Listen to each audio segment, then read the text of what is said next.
Boycott मतलब बहिष्कार। बहिष्कार का उद्देश्य किसी के आपत्तिजनक व्यवहार को कुछ आर्थिक नुकसान पहुंचाकर मजबूरन बदलने की कोशिश करना है।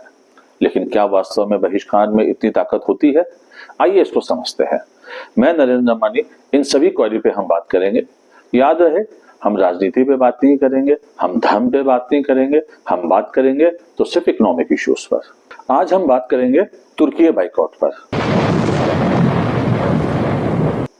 बीते दिनों भारत पाकिस्तान के बीच लड़ाई में तुर्की ने पाकिस्तान का खुलकर साथ दिया।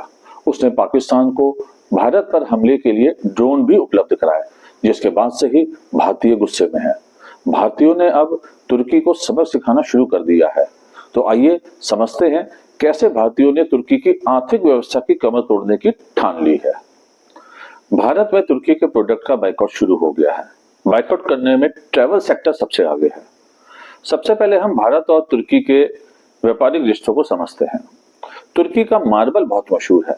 भारत में उसकी काफी डिमांड है। भारत तुर्की से बड़ी मात्रा में सेब और अन्य फलों को इंपोर्ट करता है।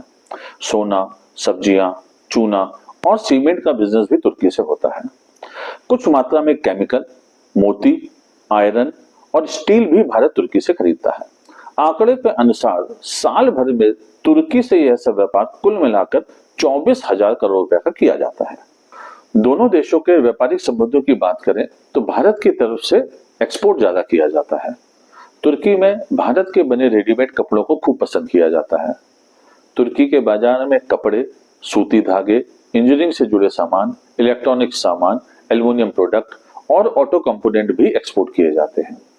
खाने पीने से जुड़े कई सामान जैसे तेल, चावल, चाय पत्ती, मसाले और कॉफी के लिए तुर्की पूर्ण रूप से भारत पर ही निर्भर है।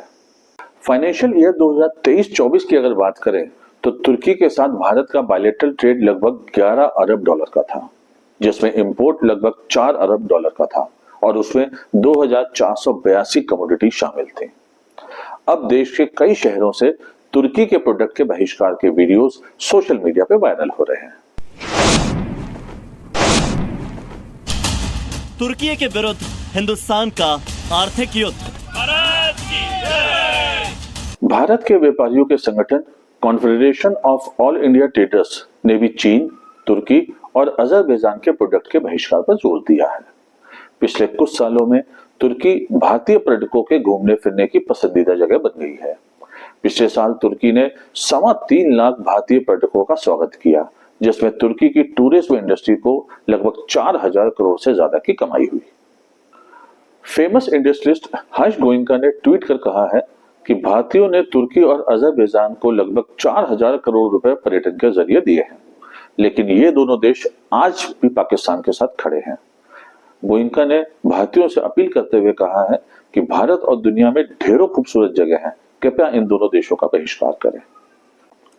ट्रैवल कंपनी मेक माई ट्रिप के प्रवक्ता ने बताया कि भारत के लोगों ने तुर्की का पूरी तरह से बहिष्कार कर दिया है।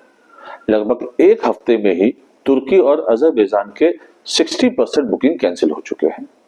इसी के साथ उन्होंने कहा है कि हम अपने देश और आर्मी के साथ खड़े हैं। तुर्की और अजरबैजान में जाने वालों की बुकिंग में हो रहे कैंसिलेशन का पूरी तरह से समर्थन करते हैं।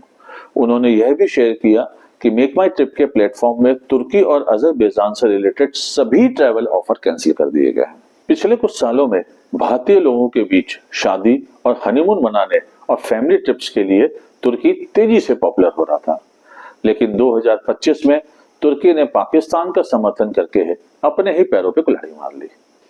बात अगर तुर्की को भारतीय पर्यटकों से होने वाले फायदे की करें तो तुर्की की सरकार को 2025 में भारतीय टूरिज्म से लगभग $300 मिलियन तक की इनकम की उम्मीद थी। अगर बहिष्कार लंबे समय तक चला तो यह अनुमान है कि $200 मिलियन तक का नुकसान हो सकता है। वहीं टूरिज्म सेक्टर से जुड़े होटल, ट्रांसपोर्ट, गाइड्स को मिलाकर नुकसान की अगर बात करें तो यह 2,000 करोड़ रुपए तक का हो सकता है। तुर्की के कई शहर जैसे इस्तांबुल, एंटालिया, बोड्रम और कपाडोसिया भारतीय नागरिकों में वेडिंग के लिए पसंदीदा जगह बन गए थे। तुर्की की इकोनॉमी में टूरिज्म इंडस्ट्री का 10% से ज्यादा का योगदान है। भारतीयों के बहिष्कार से तुर्की के टूरिज्म इंडस्ट्री को भारी नुकसान हो सकता है। सिर्फ टूरिज्म सेक्टर ही नहीं, कई तरीकों से भारत तुर्की को झटका देने की सोच रहा है। जीएनयू ने सोशल मीडिया पोस्ट करते हुए लिखा है कि राष्ट्रीय सुरक्षा कारणों से जीएनयू और तुर्की की इनोनू यूनिवर्सिटी के बीच एमओयू को कैंसिल कर दिया गया है। जामिया ने भी तुर्की के सभी यूनिवर्सिटी से अपने एकेडमिक समझौते तोड़ दिए हैं। हैदराबाद की मौलाना आजाद नेशनल उर्दू यूनिवर्सिटी ने भी तुर्की के यूनुस एमरे इंस्टीट्यूट के साथ अपने एकेडमिक एमओयू को कैंसिल कर दिया है। सूत्रों का कहना है कि भारत ने तुर्की के साथ व्यापार को $20 बिलियन तक बढ़ाने की योजना बनाई थी। सन 2000 से मार्च 2024 के बीच इंडियन कंपनीज की तरफ से भी लगभग $20 करोड़ का इन्वेस्टमेंट तुर्की में किया गया था। लेकिन न्यूज 18 ने लिखा है कि भारत तुर्की से सभी व्यापारिक रिश्तों को खत्म करने की योजना बना रहा है। तो आंकड़ों की अगर बात की जाए तो तुर्की ने अपना भारी नुकसान कर लिया है। लेकिन सोचने की बात यह है कि तुर्की इस समस्या से कैसे छुटकारा पाता है। मेरा भी आपसे यही सवाल है, अगर आप तुर्की के इलेक्टेड बॉडी के मेंबर होते तो आप ऐसी कौन सी स्ट्रेटेजी अडॉप्ट करते जिससे इकोनॉमी में आए संकट के इस बादल को हटाया जा सके। आप मुझे अपनी स्ट्रेटेजी इस कमेंट बॉक्स में कमेंट कीजिए और मैं आपसे मिलूंगा अगले वीडियो में।